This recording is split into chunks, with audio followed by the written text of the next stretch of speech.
Saudara-saudari terkasih, apakah saudara sudah memulai hari ini dengan penuh sukacita dan punya niat untuk berbuat baik meskipun kecil? Semoga Tuhan memberkati niat baik saudara. Hari ini saya ingin membagikan renungan saya tentang ruangan. Ternyata ruangan itu mirip dengan kesadaran kita. Miripnya bagaimana? Mari kita coba lihat bersama. Kalau kita punya kamar itu ada ruangannya. Dan yang membuat ada ruangan kamar kita justru ada tembok-tembok yang membatasi. Begitu dibuat tembok, jadilah ruangan. Kita bisa tinggal di dalamnya. Tapi kalau temboknya kemudian dibongkar, apakah ruangannya hilang? Ya tetap ruang di situ. Hanya kemudian tidak ada batasnya. Nah kalau misalnya di dalam ruangan itu saya meloncat-loncat, saya menari-menari, saya tidur, saya belajar, saya bekerja, saya ribut, apakah ruangan itu perlu melindungi diri sendiri terhadap apa yang terjadi dengan ruangan itu? Tentu tidak. Tetapi apakah saya bisa melukai ruangan itu? Apakah saya bisa menyakiti, bisa membuat ruangan itu terluka? Tentu tidak. Apakah ruangan itu peduli terhadap saya mengapain di ruangan itu? Ruangan itu tidak tersentuh. Ruangan itu adalah keterbukaan, adalah kelegaan. Itu seperti kesadaran kita. Semuanya terjadi di dalam ruangan karena ruangan itu terbuka. Semua juga terjadi dalam kesadaran. Ada susah, ada senang, ada sakit hati, semua terjadi dalam kesadaran. Tetapi apakah sakit hati, luka, itu bisa melukai kesadaran saya? Tidak. Kesadaran saya adalah keterbukaan, kelegaan. Karena itu ketika kita letih, lesu, dan berbeban berat, Tuhan mengatakan, kemarilah, datanglah kepadaku kalian semua yang letih, lesu, dan berbeban berat. Aku akan memberikan kelegaan kepadamu. Karena Tuhan adalah kelegaan itu.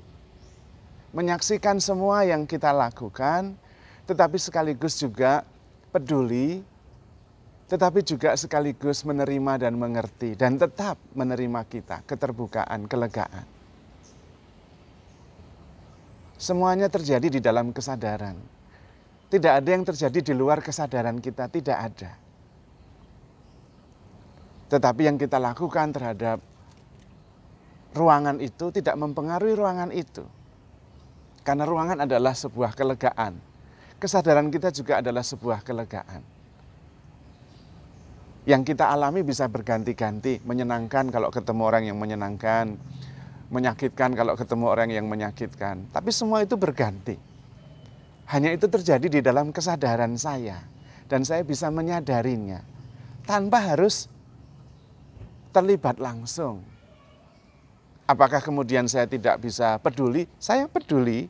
Tetapi tidak berarti dikuasai oleh emosi, oleh peristiwa, oleh kejadian.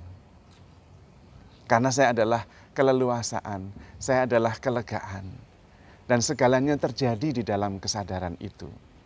Karena itu Rasul Paulus kepada jemaat di Kolose menulis, segala sesuatu diciptakan di dalam Kristus dan oleh Kristus dan untuk Kristus. Ada di dalam Tuhan. Karena Tuhan adalah kelegaan, Tuhan adalah kesadaran murni, sempurna. Badan kita penting, pikiran kita penting, perasaan kita penting supaya kita bisa mengerti. Ruangan itu penting, ada tembok-temboknya, ada batasnya, sehingga kita bisa mengerti bahwa ini ruangan. Tanpa membatasi ruangan itu sendiri, ruangan tetap ruangan, kelegaan. Tetapi perlu ada badan, perlu ada tembok, sehingga mengerti dan sadar. Dan itulah fungsi badan kita, pikiran kita. Supaya menyadari keluasan kesadaran itu sendiri, keterbukaan. sehingga kita bisa mengalami segala-galanya. Dan saya yang mengalami itulah mengalami keajaiban. Setiap peristiwa adalah sebuah keajaiban. Dan itu terjadi di dalam kesadaran saya yang menikmati segalanya dengan penuh syukur. Kesadaran saya seperti ruangan sudah ada di sana. Selalu ada di sana. Tidak akan hilang karena itu adalah sebuah ruang.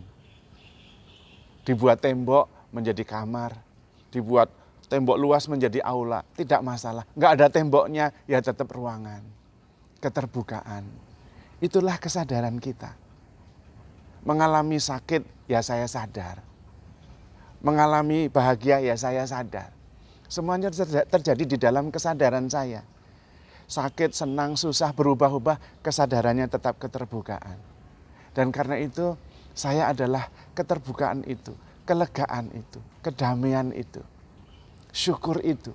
Saya adalah kasih, damai, citra Allah, serupa dan segambar dengan Tuhan sendiri. Apalagi dalam kesadaran itu, justru yang paling utama adalah kesadaran bahwa Allah selalu bersama saya dalam keterbukaan, dalam kelegaan, yang selalu menemani, selalu adalah kasih, bisa menerima, bisa mengerti, dan bisa mengasihi kita. Maka saudara-saudari terkasih, jangan moyek. Pikiran, perasaan itu pasti berganti. Tetap saja sadar dan bersyukur bahwa saya mengalaminya. Bahwa itu terjadi di dalam kesadaran saya. Dan itu adalah mujizat. Karena itu Tuhan menciptakan kita dengan badan dan jiwa dan roh. Sehingga kita bisa mengalami dengan penuh syukur. Sekaligus melampaui pengalaman-pengalaman yang terus berubah itu. Sehingga saya bisa tetap mengalaminya, mensyukurinya, dan mengasihinya. Dan tetap dalam kedamaian apapun yang kita alami. Maka saudara-saudari terkasih, handle yourself with care because you are loved. Tuhan memberkati.